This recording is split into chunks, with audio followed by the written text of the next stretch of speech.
Do we religious people believe in chance?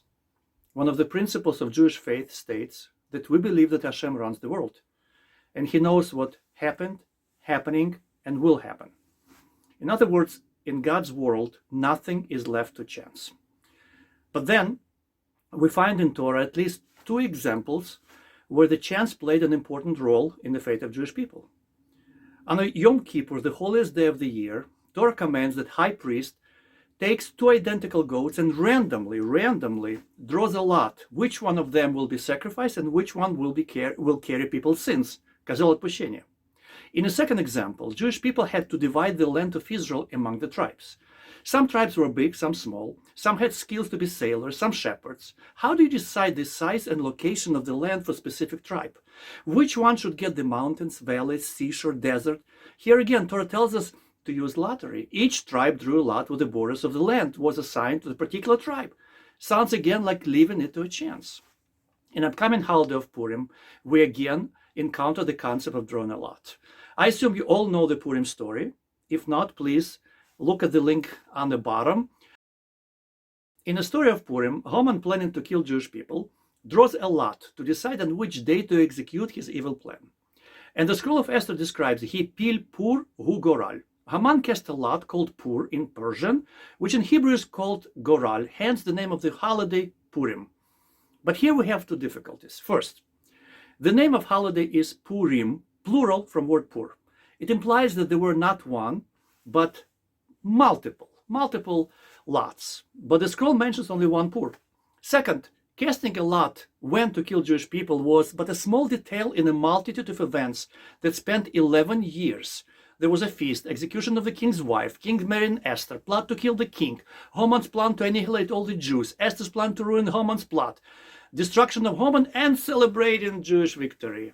Drawing a lot to decide when to kill the Jews was a small detail in a whole drama, and yet the holiday is called Purim.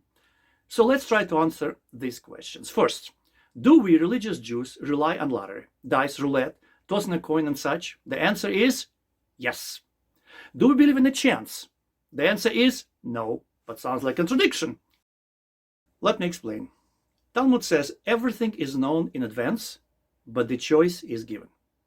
It is true that God runs the world and knows past, present, and future, and every event is pre-planned.